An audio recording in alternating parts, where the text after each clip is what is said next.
Imam Mahdi itu tidak tahu kalau dia akan diangkat menjadi imam besar. Tapi di malam hari ketika dia tertidur, apa yang terjadi? Allah perbaiki dia dalam satu malam.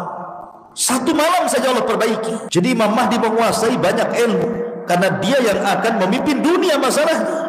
Maka Al-Mahdi pun diminta untuk datang ke Palestina karena kekuasaan kaum muslimin di situ.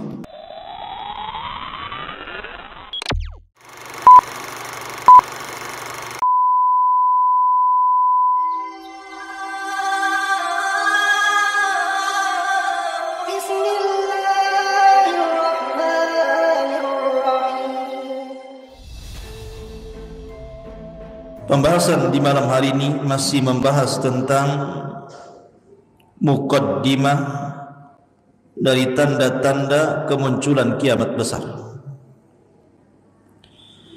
Dan saya sudah memberikan muqaddimah tentang kemunculan Al-Mahdi Al-Muntadhar, Imam Mahdi yang ditunggu-tunggu kaum muslimin. Nabi SAW pernah mengatakan, mulukud dunya arba'atun, bahwa raja-raja yang pernah menguasai dunia itu ada 4. Mu'minani wa kafiran, yang 2 seorang mukmin dan yang 2 orang kafir. Adapun yang mukmin adalah Nabiullah Sulaiman dan juga Dzulqarnain.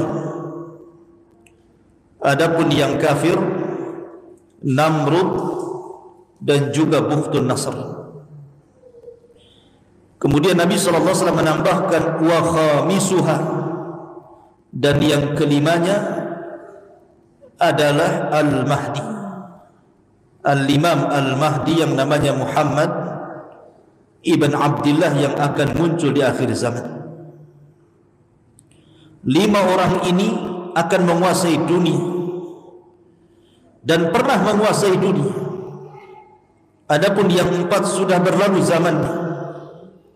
Adapun yang kelima, Al-Mahdi, akan datang zamannya, bahwa kaum muslimin akan dipimpin oleh seorang Al-Mahdi yang diberikan petunjuk oleh Allah Azza wa Jalla, yang akan menguasai dunia.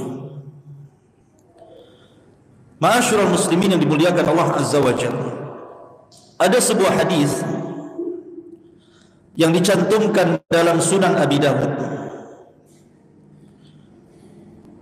Hadis ini dari Mu'adz bin Jabal radhiyallahu anhu. Nabi SAW bersabda begini bunyinya, Imran Baitul Maqdisi kharabu Yathrib, wa kharabu Yathribi khurujul malhamati, wa khurujul malhamati fathul Qastantiniyah, wa fathul Qastantiniyati khurujud Dajjal.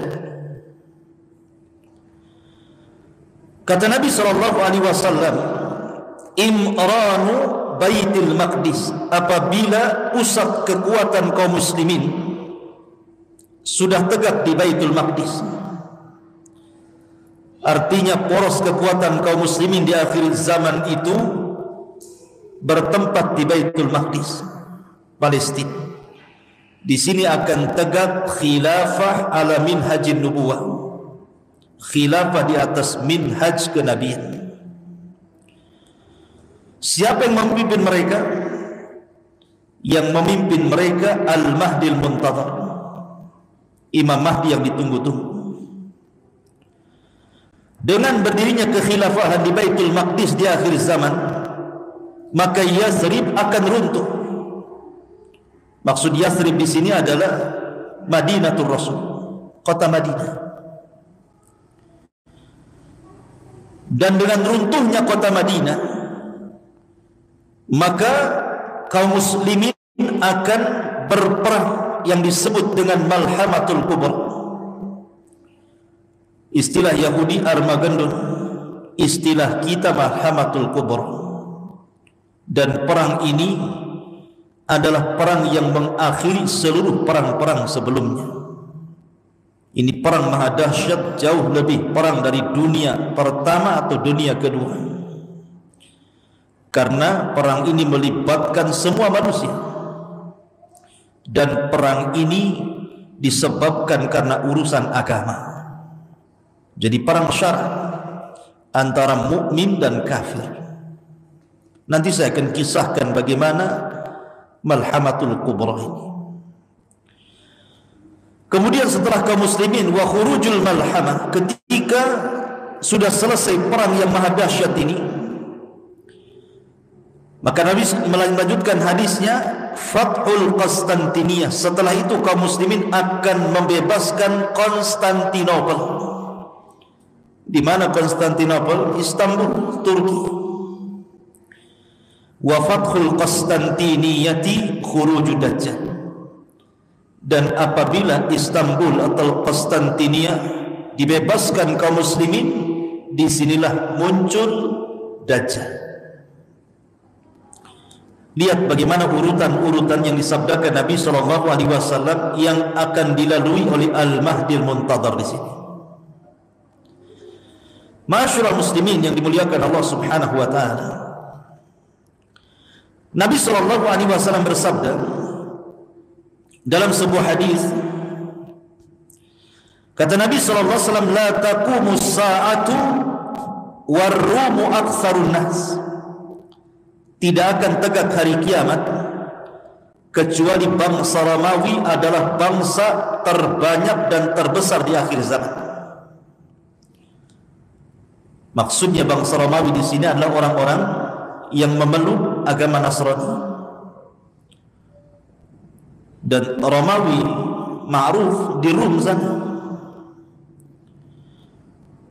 Kemudian ketika itu ditanyakan kepada Amr bin Al-As radhiyallahu anhu tentang masalah ini.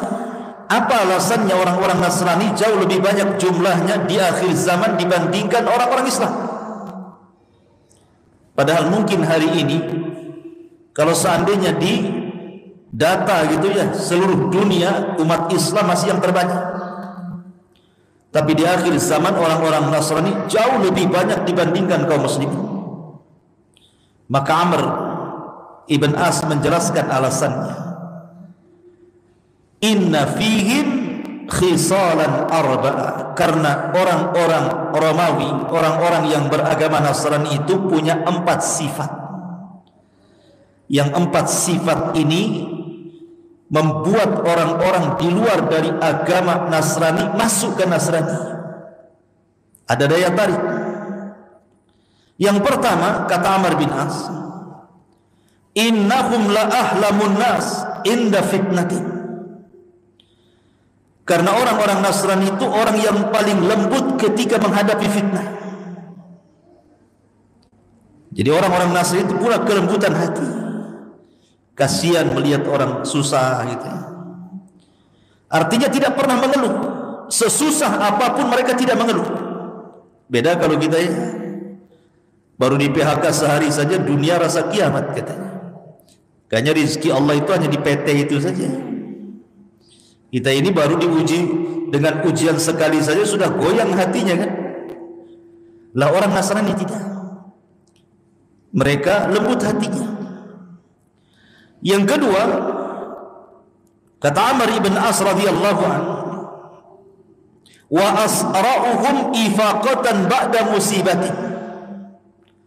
Kalau mereka terkena musibah, mereka tidak akan lama menangis. Mereka akan cepat bangkit. Beda dengan kita ya. Jangan musibah kematian, musibah istri lari dari rumah saja sudah stres gitu ya. Kepikiran saja. Artinya bahwa seandainya ada musibah berupa tsunami, akhirnya kemudian menerjang orang-orang Nasrani sampai banyak korban, mereka cepat bangkit. Mereka tidak mau terpuruk seperti itu.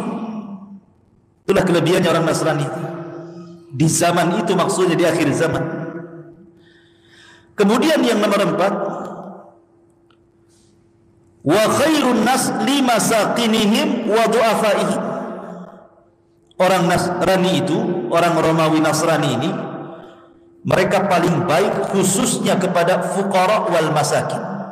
Mereka suka menolong. Makanya dakwahnya kristenisasi itu menggunakan kekayaan dan diberikan kepada fuqara wal masakin. Makanya mudah orang-orang masuk Nasrani kan. Sebab kalau kita ini berdakwah ngajak orang di luar Islam masuk ke dalam Islam, dan mereka orang-orang susah, mereka akan mengatakan kami tidak butuh dalil, kami butuh beras. Akhirnya kemudian banyak orang yang tidak mau memeluk Islam. Kalau seandainya kita mengajak manusia dengan ekonomi, banyak orang tertarik. Makanya saya dulu waktu saya masih di Singapura, saya punya kawan orang Thailand, orang Patani. Dia jarang sih, sekali-kali lah ke Singapura. Jadi dia cerita, rupanya setelah saya tanya-tanya, dia ketua perhimpunan mu'allaf di Thailand saja, di Patani itu. Dan bukan 1-2, sudah ribuan orang-orang pedalaman masuk Islam karena dia. Ketika itu saya tanya, dengan apa? Padahal secara lulusan agama, artinya sekolah gitu, dia tidak pernah kuliah di luar negeri, ilmunya pas-pasan, tetapi dia bisa mengislamkan ribuan orang-orang pedalaman masuk dalam Islam. Jadi saya katakan, kuncinya apa? Kemudian dia mengatakan, saya membagi-bagikan kartu nama. Mak, kartu nama saja orang bisa bahasa Islam. Kartu nama, depannya alamat kantornya, belakangnya ucapkanlah 2 kalimat syahadat maka Anda akan selamat. Jadi saya tanya, hanya dengan kartu nama? Ya, dengan kartu nama. Tapi kartu nama itu diselipkan di beras 1 karung. Jadi diselipkan di beras 1 karung, di telur 1 krat gitu, dikasihkan. Jadi bukan orang lihat kartu namanya, karena dikirim beras itulah setiap bulan. Akhirnya nengok kartu nama, akhirnya mereka pun berkumpul bersyahadat. Lihat, terkadang orang bisa masuk Islam itu karena ekonomi faktornya kan awalnya, tapi ribuan orang bisa masuk Islam, luar biasa. Padahal Rasul pernah mengatakan kepada Ali radhiyallahu an, la an yahdiyaqallahu rajulan wahidan bika khairun laka min humrin na'am. Kalau lantaran lisanmu 1 orang saja dapat hidayah, itu jauh lebih baik daripada unta merah, kinayah daripada dunia yang teramat mahal. Ini yang ketiga. Kemudian yang keempat, wa amna'ahum min dzulmil muluk. Karena mereka itu paling tidak suka dengan para pemimpin zalim. Tidak suka. Orang-orang Nasrani itu tidak suka dengan para pemimpin zalim. Ini yang menyebabkan Nasrani Romawi di akhir zaman itu banyak pengikutnya, dan mayoritas dan jumlah mereka jauh menandingi jumlah kaum muslimin di akhir zaman, kata Amr bin As. Tapi walaupun demikian, kaum muslimin punya kekuatan yang diperhitungkan nanti di akhir zaman itu. Lihat hadis setelahnya, Nabi SAW bersabda, kata Nabi SAW, satu salihunar ruma sulhan amina. Kalian akan berdamai bersama orang-orang Romawi di akhir zaman, akan bekerja sama. Kita dengan orang-orang Nasrani di akhir zaman itu akan bekerja sama, akan melakukan hudnah perdamaian, kemudian kerjasama perang. Siapa yang diperangi? Kata Nabi SAW, fatadzuna antum wahum aduan min waraihim. Maka kalian bersama orang-orang Nasrani itu akan memerangi musuh di belakang kalian. Rasul tidak menyebutkan siapa musuh yang diperangi di akhir zaman oleh kaum muslimin dan orang-orang Nasrani. Padahal Nasrani kuat, tapi tidak bisa menyerang musuh ini. Akhirnya terpaksa orang-orang Nasrani bekerja sama dengan kaum muslimin, menunjukkan kaum muslimin punya izah di akhir zaman, kan? Karena diajak kerjasama. Maka ketika jumlah kaum muslimin disatukan dengan jumlah orang Nasrani, kemudian menyerang musuh di belakang mereka, maka Allah menangkan. Ada yang mentafsirkan, ini ulama kontemporer, yang dimaksud musuh di belakang kalian, ada yang mengisyaratkan kepada bangsa Cina, karena Cina bukan Nasrani, kan? Ya, Cina orang musyrikun, mereka penyembah berhala. Artinya bahwa akan terjadi peperangan. Wallahu a'lam. Kita tidak boleh langsung, oh itu maksudnya Cina. Enggak. Ini ada yang memprediksi seperti itu. Karena Nabi tidak menyebutkan negara mana. Nabi hanya mengatakan akan memerangi musuh di belakang kalian. Dan Allah menangkan. Ketika Allah Subhanahu wa taala menangkan dalam perang ini, di sini terjadi saling klaim antara orang-orang Nasrani dengan kaum muslimin. Kata orang-orang Nasrani, ghalabas salib, ghalabas salib. Ini kemenangan kami, bangsa salib. Tapi orang-orang Islam marah dan mengatakan, balillah ghalab. Bahkan Allah yang telah memenangkan perang ini, bukan kalian. Maka terjadi cekcok itu. Kata orang Nasrani, ini perang kami, kami yang benar. Kata orang Muslim, ini perang bersama, Allah yang memenangkan perang ini. Akhirnya cekcok. Kemudian berperanglah dalam bentuk pasukan kecil. Maka orang Nasrani pun kemudian membunuh seorang Muslim ini. Bangkitlah kaum muslimin. Akhirnya seorang Muslim ini membunuh orang Nasrani tadi, kemudian mengambil salibnya dan mematahkannya. Ingat, salib itu lambang bagi orang Nasrani, kalau dipatahkan sama ngajak perang, kan begitu. Cuman masalahnya mereka ada perjanjian damai, tidak boleh saling menyerang. Tiba-tiba peristiwa yang kecil ini kemudian menjadi besar. Maka pasukan Nasrani pun akhirnya kemudian, kata Nabi SAW, fayaqdiruna al-qawmu wa takunu al-malahim. Tiba-tiba kemudian ada sebagian pasukan Nasrani tiba-tiba menyerang pasukan kaum muslimin yang kecil, dibantainya kaum muslimin. Maka mendengar pembantaian ini, maka Al-Mahdi Al-Muntadhar, Imam Mahdi yang memimpin, bangkit ketika itu. Ini ngajak perang namanya. Sudah di luar kesepakatan, mau ngajak perang kalian. Disinilah terjadi dua pasukan yang berhadap-hadapan antara kubu kaum muslimin dengan kubu Nasrani Romawi. Perang inilah yang disebut dengan Malhamatul Kubra, dipimpin oleh Al-Mahdi Al-Muntadhar yang kelak akan muncul di akhir zaman. Ma'asyiral muslimin yang dimuliakan Allah Subhanahu wa taala, apa kata Nabi? Fayastami'una lakum fayatunakum fi 80 ghayah ma'a kulli ghayatin 10,000. Maka mereka, orang-orang kafir itu, orang-orang Nasrani itu, akan datang membawa pasukan untuk memerangi kalian sebanyak 80 negara. Ghaya itu artinya negara. Jadi negara-negara yang sama agamanya, Nasrani, akan bergabung. Setiap negara membawa 10.000 pasukan. 10.000 kali 80 kan itu. Berapa ribu pasukan tuh? Artinya kaum muslimin kalah jumlah di sini. Tetapi bagi kaum muslimin, jumlah itu tidak mempengaruhi dalam perang. Karena Allah Subhanahu wa taala mengatakan, kam min fi'atin qalilatin ghalabat fi'atan katsiratan biiznillah.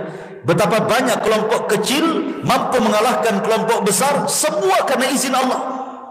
Bukan karena peralatan yang canggih, bukan karena ketangkasan perang, bukan. Menang kalah itu semua takdir dan izin Allah Subhanahu wa taala. Ma'asyiral muslimin yang dimuliakan Allah Azza wa Jalla, dan itu sudah terbukti dalam sejarah. Perang Badar, kaum muslimin sedikit menang. Khaybar dan perang-perang yang lainnya. Akhirnya kemudian ketika mereka berhadap-hadapan, maka terjadilah pertempuran hebat yang disebut dengan Armageddon, atau dalam bahasa kita Malhamatul Kubra. Kenapa perang itu disebut malhamah? Malhamah itu diambil dalam bahasa Arab dari kata-kata lahmun. Lahmun itu artinya daging. Ishtaraitu lahman fi suq, aku beli daging di pasar. Lahmun itu daging artinya. Lah kenapa pula perang itu kemudian dinisbatkan kepada daging?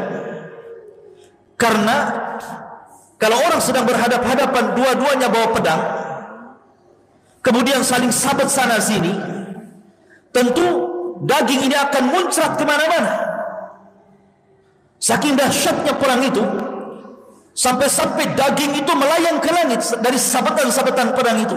Makanya disebut Malhamatul Kubra. Dari sini nanti ada penjelasan para ulama bahwa di akhir zaman perang itu tidak akan menggunakan teknologi lagi. Artinya akan kembali ke zaman jadul, ke zaman tombak, ke zaman pedang, ke zaman panah, ke zaman kuda, ke zaman unta gitu. Lalu kenapa alat-alat teknologi itu kemana? Ya ada. Boleh jadi karena Allah sudah keringkan bahan baku yang ada di bumi sehingga tidak bisa lagi dijalankan. Mungkin jadi besi mati kan itu, jadi besi tua, tidak bisa dipakai, pesawat tidak bisa terbang. Akhirnya kembali ke zaman pedang lagi akhirnya.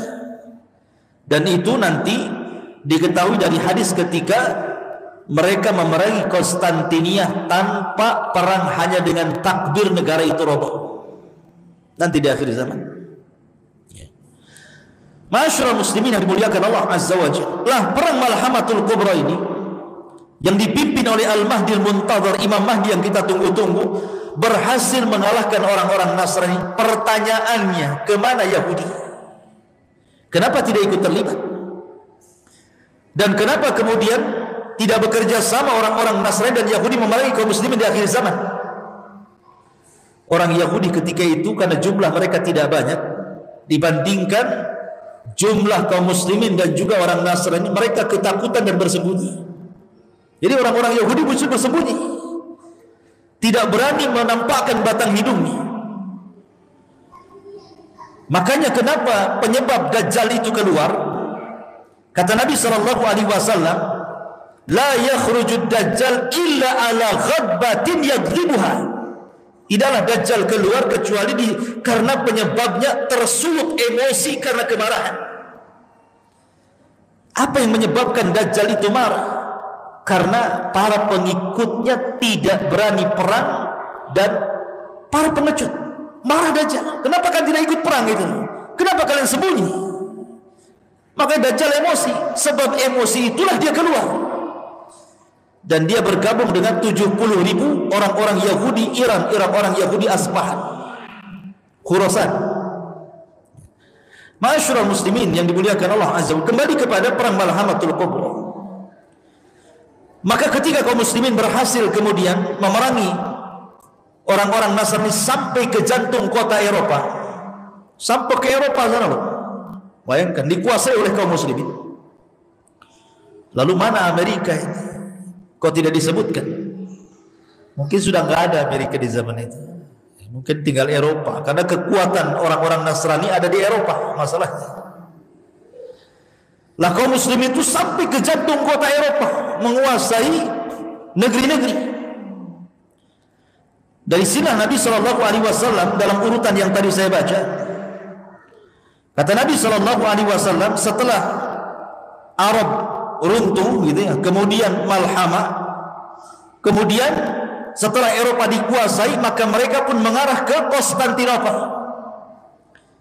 Konstantinopel tidak diperangi dengan cara perang, tidak, tapi cukup dengan takbir kota itu sudah roboh.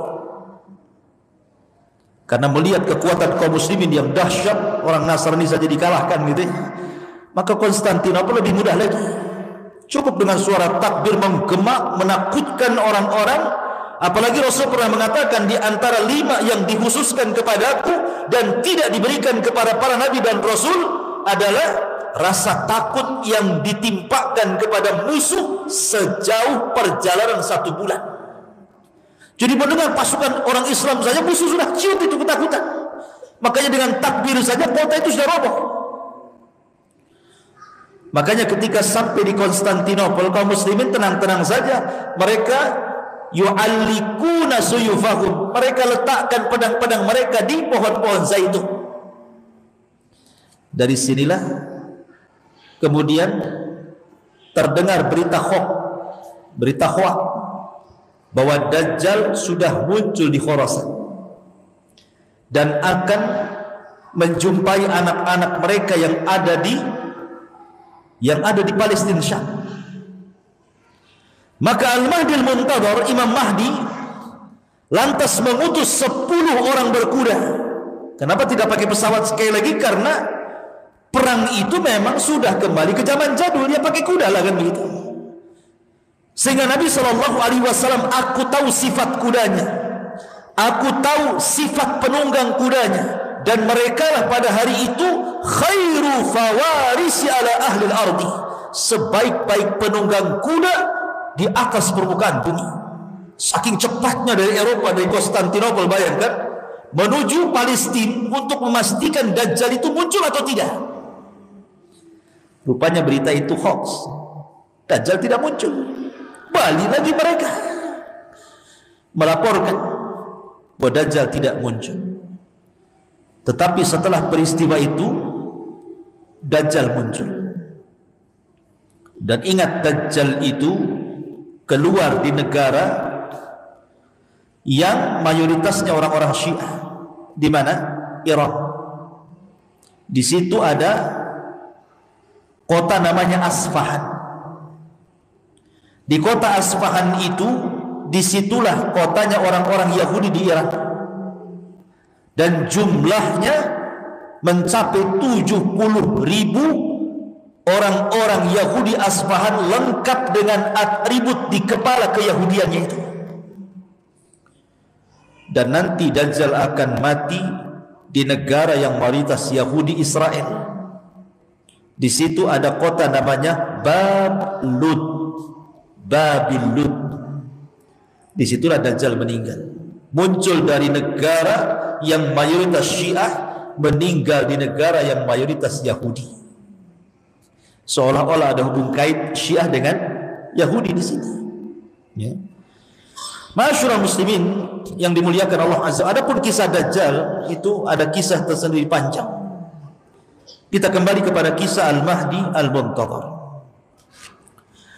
La Imam Mahdi Al-Muntadhar, Imam Mahdi yang ditunggu-tunggu, Muhammad ibn Abdullah Al-Alawi Al-Hasani, yang Allah Subhanahu wa taala perbaiki dalam satu malam. Kan Imam Mahdi itu kan tidak tahu dirinya bahwa dia akan menjadi Imam Mahdi dan dibaiat oleh kaum muslimin. Kan tidak tahu. Kalau orang sekarang sudah tahu aku Imam Mahdi, saya Mahdi, baiat saya. Imam Mahdi itu tidak tahu dia kalau Imam Mahdi.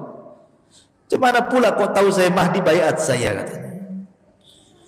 Hadis Nabi yang mengatakan bahwa Imam Mahdi itu tidak tahu kalau dia akan diangkat menjadi imam besar. Tahu-tahu setelah banyak kekacauan di mana-mana, bumi dipenuhi dengan kezaliman, kemudian anak-anak muda mulai bangkit gitu kan, ingin merubah tapi tidak bisa. Maka berkumpullah para talabatul ilmi, para ulama di musim haji. Ketika itu mereka melihat anak muda yang cocok sifat-sifatnya sama seperti Imam Mahdi yang disabdakan Nabi SAW. Maka tiba-tiba mereka mengatakan, antal Mahdi, engkau Imam Mahdi, kami siap berbaiat kepada anda. Ini orang ini, anak muda yang tiba-tiba kemudian diklaim Imam Mahdi, kagetlah kan begitu. Kok bisa saya Imam Mahdi? Tunggu dulu, bahasa saya jangan begitu. Akhirnya kemudian dia pun tidak mau dibaiat. Tapi di malam hari, ketika dia tertidur, apa yang terjadi? Allah perbaiki dia dalam satu malam. Satu malam saja Allah perbaiki. Yang tadinya tidak punya ilmu agama yang mumpuni, Allah berikan ilmu agama yang mumpuni. Yang tadinya tidak tahu ilmu strategis perang, Allah berikan ilmu strategis perang. Yang tadinya tidak tahu bagaimana cara memimpin, Allah berikan ilmu bagaimana menjadi seorang leader, seorang pemimpin. Dalam satu malam itu diberikan ilmu banyak. Ketika pagi hari dia bangun, sudah beda tuh. Jadi Imam Mahdi menguasai banyak ilmu, karena dia yang akan memimpin dunia masalahnya. Maka barulah kemudian di pagi hari dia siap dibaiat di antara maqam Ibrahim dan Hajar Aswad. Disinilah dia dibaiat. Ketika kemudian kabar pembaiatan Imam Mahdi ini sampai ke Syam, di sana ada orang-orang Sufyani. Orang-orang Sufyani ini tidak suka dengan pembaiatan Al-Mahdi. Dia kirim pasukan dari Syam, orang-orang Sufyani ini. Tetapi ketika kemudian pasukan yang akan memerangi Imam Mahdi dan membunuh Imam Mahdi sampai di sebuah tempat namanya Baidah. Baidah itu antara Mekah dan Madinah, di situ ada Baidah. Tiba-tiba Allah Subhanahu wa taala mengirim gempa yang sangat dahsyat, yang diisyaratkan dalam sabda Nabi sallallahu alaihi wasallam akan terjadi gempa yang maha dahsyat dari arah barat dan timur dan arah jazirah Arab. Maksud gempa di sini adalah gempa ketika orang-orang Sufyani datang dari Syam hendak membunuh Al-Mahdi yang sudah dibaiat. Allah gempakan di sebuah tempat namanya Baidah. Tidak ada orang yang selamat di situ. Semua mati. Termasuk orang yang jalan kaki, termasuk orang yang ke pasar, termasuk orang yang jalan-jalan ikut mati juga di situ. Tidak tersisa satu jiwa pun. Sampai Aisyah radhiyallahu anha bertanya kepada Rasulullah, kenapa orang-orang yang tidak terlibat dalam pasukan yang akan merangi Imam Mahdi kok ikut mati di situ? Bagaimana pertanggungjawaban mereka di hadapan Allah? Maka Aisyah radhiyallahu anha mengatakan, yub'atsuna yaumal qiyamati ala niyyatihim. Mereka akan dibangkitkan pada hari kiamat sesuai dengan niat-niat mereka.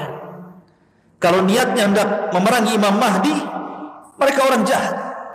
Tapi kalau niatnya jalan ingin ke pasar, jalan ingin berdakwah, jalan ingin sebuah hajat meninggal, maka tentu beda hukumnya dengan orang yang meninggal dalam rangka untuk memerangi Al-Mahdil Muntaqir yang baru saja dibaiat. Dan ini ciri-ciri yang paling zahir, ciri-ciri yang paling tampak. Kalau sudah ada gempa di Baidah antara Mekah dan Madinah dan menenggelamkan pasukan perang yang sangat besar, berarti Imam Mahdi sudah muncul. Kalau belum ada gempa di Jazirah Arab, jangan harap Imam Mahdi muncul, karena ini tanda yang paling jelas. Pertanyaannya, orang-orang yang mengklaim sebagai Al-Mahdi, di Arab sudah ada gempa belum tuh? Di Baidah sudah ada gempa belum? Karena kalau dia mengaku Imam Mahdi dan mengklaim kemudian dibaiat, maka dia akan dibunuh oleh orang-orang Sufyani dari Syam. Akan dibunuh. Mereka bawa pasukan besar untuk membunuh Al-Mahdi, tapi Allah tenggelamkan di Baidah. Berarti kalau seandainya mengklaim bahwa saya Mahdi atau si fulan Al-Mahdi, sementara belum ada tragedi penenggelamkan pasukan di Baidah, berarti dusta pengakuan itu.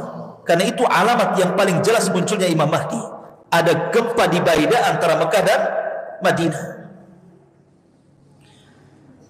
Ketika itu, maka Al-Mahdi pun diminta untuk datang ke Palestina. Maka bergeraklah dari Mekah dibaiat, kemudian ke Madinah dibaiat, banyak orang Arab yang ikut baiat. Kemudian Imam Mahdi pun datang ke Palestina karena kekuasaan kaum muslimin di situ.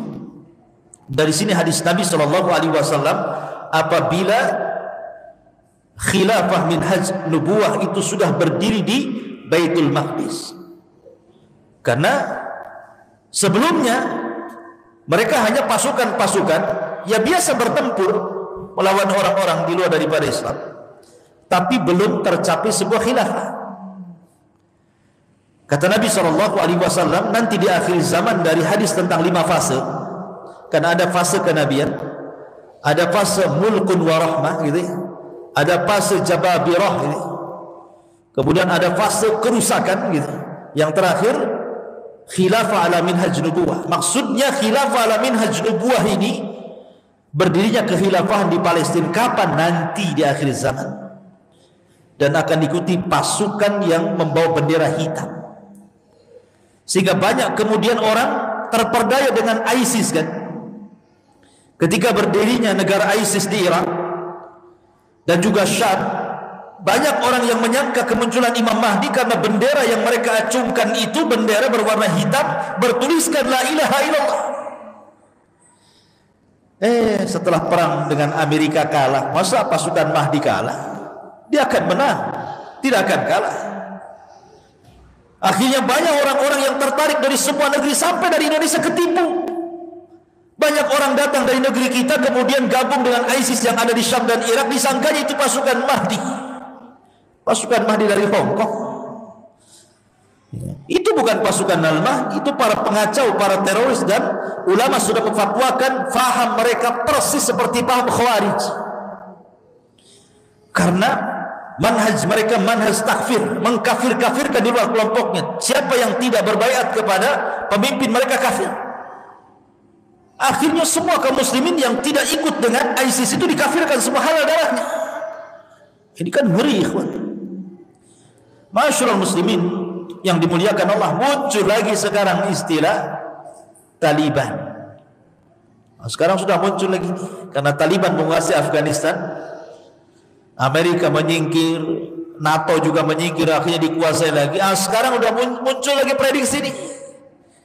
Antum baca YouTube tuh ada aja yang prediksi, ini tentara Imam Mahdi sudah muncul, Taliban katanya, yang akan menguasai dunia. Dari mana Anda katakan seperti itu? Hadis Nabi tidak ada kalimat Taliban. Ya boleh jadi tidak, tapi jangan menjazam. Jangan memastikan bahwa mereka adalah tentara Al-Mahdi. Mana dalil Anda? Dari mana Anda mengatakan seperti itu? Nanti ketika Al-Mahdi Taliban dikalahkan, muncul lagi kelompok lain, ini pengikut iman. Akan begitu terus jadinya kan? Masyaallah muslimin, maka prediksi-prediksi seperti ini biasanya kalau sudah berprediksi pada perkara-perkara yang gaib, kebanyakan meleset dibandingkan tepatnya. Coba saja. Karena tanda-tanda alamat besar itu perkara gaib. Tidak ada yang tahu peristiwanya kecuali Allah Subhanahu wa taala. Lain dengan tanda-tanda kiamat kecil yang setiap hari kita bisa lihat bermunculan di mana-mana. Tapi tanda-tanda kiamat besar itu sama dengan bicara kapan kiamat. Kalau saya tanya kapan kiamat, Anda akan menjawab saya tidak tahu. Begitu juga tanda-tanda kiamat besar. Ini dari umurul ghaib, dari perkara-perkara gaib. Kita tidak bisa menjazam, memastikan itu tidak bisa. Apalagi sampai memprediksi 99%. Loh, hebat kali prediksi ini. Karena sudah banyak yang sebelum-sebelumnya meleset kan. Wah, Ramadan kemarin kan terjadi kiamat besar katanya. Karena akan muncul dukhan, langit akan gelap tepat di tanggal berapa? 15 bulan Ramadan. Sampai saya itu punya kawan di Tiban Kampung, orang awam. Jadi di tanggal 15 Ramadan itu dia cerita, saya tidur sama istri saya dibangunkan. Bang, gak boleh tidur bang. Kenapa? Mau kiamat katanya. Subhanallah, subhanallah. Orang Tiban Kampung. Kenapa sambil merokok itu? Kenapa kamu? Ini tengok YouTube-nya. Ini malam ini akan terjadi dukhon katanya.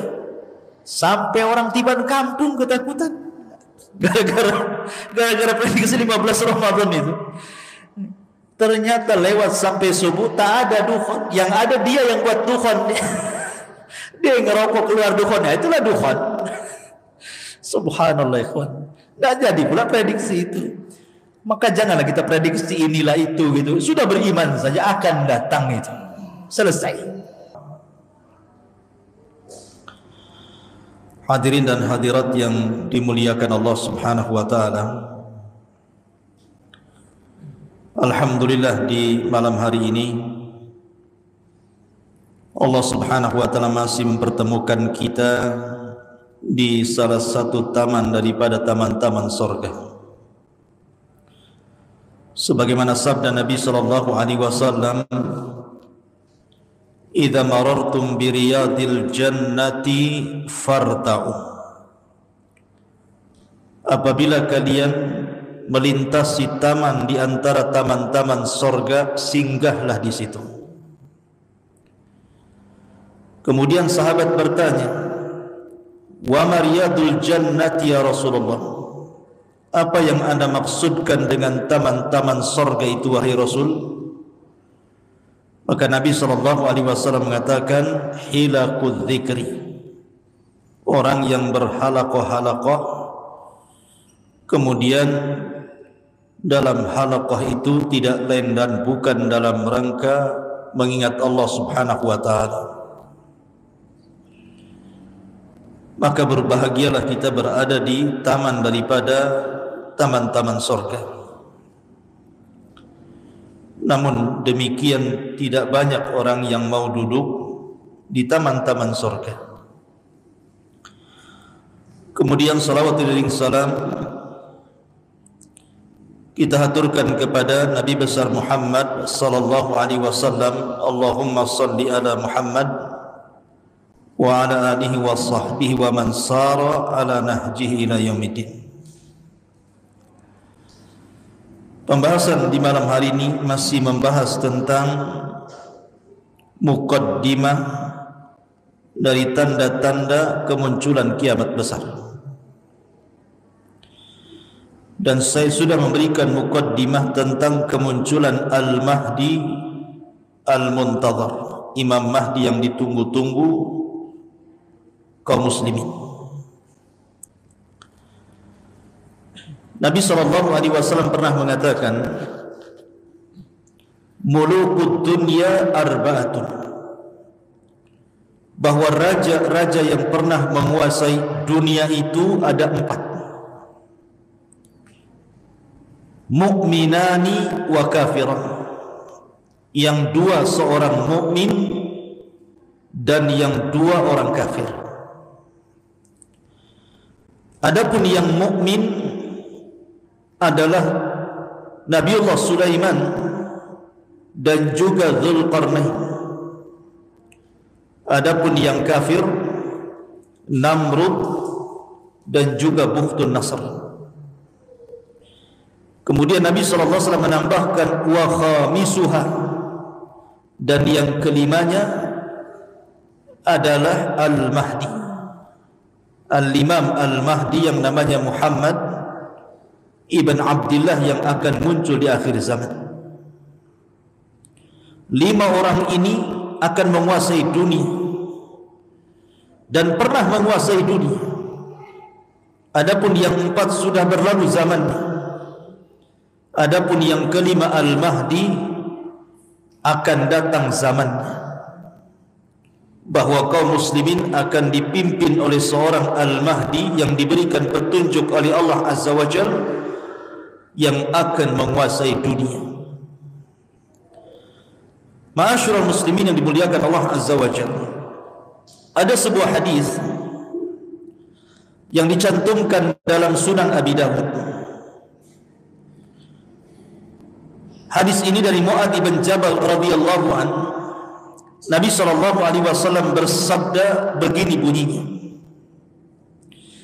Imran Baitul Maqdisi kharabu Yathrib, wa kharabu Yathribi khurujul malhamati, wa khurujul malhamati fathul Qastantiniyah, wa fathul Qastantiniyati khurujud Dajjal. Kata Nabi SAW, Imranu Baitul Maqdis, apabila pusat kekuatan kaum muslimin sudah tegak di Baitul Maqdis, artinya poros kekuatan kaum muslimin di akhir zaman itu bertempat di Baitul Maqdis, Palestina. Di sini akan tegak khilafah ala minhajin nubuwah, khilafah di atas minhaj kenabian. Siapa yang memimpin mereka? Yang memimpin mereka Al-Mahdil Muntadhar, Imam Mahdi yang ditunggu-tunggu. Dengan berdirinya kekhilafahan di Baitul Maqdis di akhir zaman, maka Yathrib akan runtuh. Maksud Yathrib di sini adalah Madinatul Rasul, kota Madinah. Dan dengan runtuhnya kota Madinah, maka kaum muslimin akan berperang yang disebut dengan Malhamatul Kubra. Istilah Yahudi Armageddon, istilah kita Malhamatul Kubra. Dan perang ini adalah perang yang mengakhiri seluruh perang-perang sebelumnya. Ini perang maha dahsyat, jauh lebih perang dari dunia pertama atau dunia kedua. Karena perang ini melibatkan semua manusia. Dan perang ini disebabkan karena urusan agama. Jadi perang syarak antara mukmin dan kafir. Nanti saya akan kisahkan bagaimana Malhamatul Kubra ini. Kemudian setelah kaum muslimin wa khurujul malhamah, ketika sudah selesai perang yang maha dahsyat ini, maka Nabi melanjutkan hadisnya, Fathul Konstantiniyah. Setelah itu kaum muslimin akan membebaskan Konstantinopel. Di mana Konstantinopel? Istanbul, Turki. Wa fathul Konstantiniyati khuruju Dajjal. Dan apabila Istanbul atau Konstantinia dibebaskan kaum muslimin, disinilah muncul Dajjal. Lihat bagaimana urutan-urutan yang disabdakan Nabi SAW yang akan dilalui oleh Al-Mahdil Muntadhar di sini. Ma'asyiral muslimin yang dimuliakan Allah Subhanahu wa taala. Nabi SAW bersabda dalam sebuah hadis, kata Nabi SAW, la taqumu as-sa'atu war-rumu aktsarun nas. Tidak akan tegak hari kiamat kecuali bangsa Romawi adalah bangsa terbanyak dan terbesar di akhir zaman. Maksudnya bangsa Romawi di sini adalah orang-orang yang memeluk agama Nasrani. Dan Romawi ma'ruf di Rum sana. Kemudian ketika itu ditanyakan kepada Amr bin Al-As radhiyallahu anhu tentang masalah ini. Apa alasannya orang-orang Nasrani jauh lebih banyak jumlahnya di akhir zaman dibandingkan orang-orang Islam? Padahal mungkin hari ini kalau seandainya di data gitu ya, seluruh dunia umat Islam masih yang terbanyak. Tapi di akhir zaman orang-orang Nasrani jauh lebih banyak dibandingkan kaum muslimin. Maka Amr ibn As menjelaskan alasannya. Inna fihim khisalan arba'a. Karena orang-orang Romawi, orang-orang yang beragama Nasrani itu punya 4 sifat. Yang 4 sifat ini membuat orang-orang di luar dari agama Nasrani masuk ke Nasrani. Ada daya tarik. Yang pertama, kata Amr bin As, innahum la ahlamun nas inda fitnatin. Karena orang-orang Nasrani itu orang yang paling lembut ketika menghadapi fitnah. Jadi orang-orang Nasrani itu pula kelembutan hati. Kasihan melihat orang susah gitu. Artinya tidak pernah mengeluh. Sesusah apapun mereka tidak mengeluh. Beda kalau kita ya, baru di PHK sehari saja dunia rasa kiamat katanya. Kayaknya rezeki Allah itu hanya di PT itu saja. Kita ini baru diuji dengan ujian sekali saja sudah goyang hatinya kan. Lah orang Nasrani tidak. Mereka lembut hatinya. Yang kedua, kata Amr ibn As radhiyallahu anhu, wa asra'uhum ifaqatan ba'da musibati. kalau mereka terkena musibah, mereka tidak akan lama menangis. Mereka akan cepat bangkit. Beda dengan kita ya. Jangan musibah kematian, musibah istri lari dari rumah saja sudah stres kita, kepikiran. Artinya bahwa taruhlah seandainya ada musibah berupa tsunami, akhirnya kemudian menerjang orang-orang Nasrani sampai banyak korban, mereka cepat bangkit. Mereka tidak mau terpuruk seperti itu. Itulah kelebihannya orang Nasrani di zaman itu, maksudnya di akhir zaman. Kemudian yang nomor 4, wa khairun nas limasakinihim wa du'afaihim.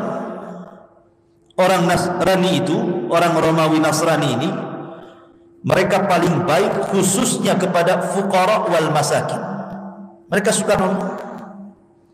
Makanya dakwahnya kristenisasi itu menggunakan kekayaan dan diberikan kepada fuqara wal masakin. Makanya mudah orang-orang masuk Nasrani kan. Sebab kalau kita ini berdakwah ngajak orang di luar Islam masuk ke dalam Islam, dan mereka orang-orang susah, mereka akan mengatakan kami tidak butuh dalil, kami butuh beras. Akhirnya kemudian banyak orang yang tidak mau memeluk Islam.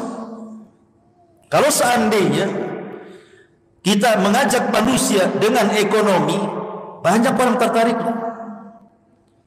Makanya saya dulu waktu saya masih di Singapura, saya punya kawan orang Thailand, orang Patani. Dia jarang sih, sekali-kali lah ke Singapura. Jadi dia cerita, rupanya setelah saya tanya-tanya, dia ketua perhimpunan mu'allaf di Thailand saja, di Patani itu. Dan bukan 1-2, sudah ribuan orang-orang pedalaman masuk Islam karena dia. Ketika itu saya tanya, dengan apa? Padahal secara lulusan agama, artinya sekolah gitu, dia tidak pernah kuliah di luar negeri, ilmunya pas-pasan, tetapi dia bisa mengislamkan ribuan orang-orang pedalaman masuk dalam Islam. Jadi saya katakan kuncinya apa? Kemudian dia mengatakan, saya membagi-bagikan kartu nama. Mak, kartu nama saja orang bisa bahasa Islam. Kartu nama, depannya alamat kantornya, belakangnya ucapkanlah 2 kalimat syahadat maka anda akan selamat. Jadi saya tanya, hanya dengan kartu nama? Ya, dengan kartu nama. Tapi kartu nama itu diselipkan di beras 1 karung.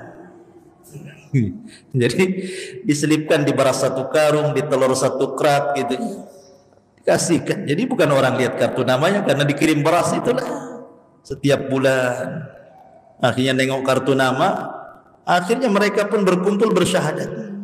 Lihat, terkadang orang bisa masuk Islam itu karena ekonomi faktornya kan awalnya, tapi ribuan orang bisa masuk Islam, luar biasa. Padahal Rasul pernah mengatakan kepada Ali radhiyallahu an, la an yahdiyaqallahu rajulan wahidan bika khairun laka min humrin na'am. Kalau lantaran lisanmu 1 orang saja dapat hidayah, itu jauh lebih baik daripada unta merah, kinayah daripada dunia yang teramat mahal. Ini yang ketiga. Kemudian yang keempat, wa amna'ahum min dzulmil muluk. Karena mereka itu paling tidak suka dengan para pemimpin zalim. Tidak suka. Orang-orang Nasrani itu tidak suka dengan para pemimpin zalim. Ini yang menyebabkan Nasrani Romawi di akhir zaman itu banyak pengikutnya, dan mayoritas dan jumlah mereka jauh menandingi jumlah kaum muslimin di akhir zaman, kata Amr bin As. Tapi walaupun demikian, kaum muslimin punya kekuatan yang diperhitungkan nanti di akhir zaman itu. Lihat hadis setelahnya. Nabi SAW bersabda, kata Nabi SAW, satu salihunar ruma sulhan amina. Kalian akan berdamai bersama orang-orang Romawi di akhir zaman akan bekerja sama. Kita dengan orang-orang Nasrani di akhir zaman itu akan bekerja sama, akan melakukan hudnah perdamaian, kemudian kerjasama perang. Siapa yang diperangi? Kata Nabi SAW, "Fatagzuna antum wa hum aduwan min waraihim." Maka kalian bersama orang-orang Nasrani itu akan memerangi musuh di belakang kalian. Rasul tidak menyebutkan siapa musuh yang diperangi di akhir zaman oleh kaum muslimin dan orang-orang Nasrani. Padahal Nasrani kuat, tapi tidak bisa menyerang musuh ini. Akhirnya terpaksa orang-orang Nasrani bekerja sama dengan kaum muslimin, menunjukkan kaum muslimin punya izah di akhir zaman, kan? Karena diajak kerjasama.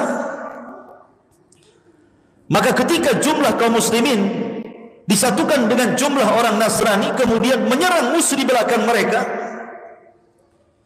maka Allah menangkan. Ada yang mentafsirkan, ini ulama kontemporer, yang dimaksud musuh di belakang kalian ada yang mengisyaratkan kepada bangsa Cina. Karena Cina bukan Nasrani, kan? Ya, Cina orang musyrikun, mereka penyembah berhala. Artinya bahwa akan terjadi peperangan. Wallahu a'lam. Kita tidak boleh langsung, oh itu maksudnya Cina. Enggak. Ini ada yang memprediksi seperti itu. Karena Nabi tidak menyebutkan negara mana. Nabi hanya mengatakan akan memerangi musuh di belakang kalian. Dan Allah menangkan.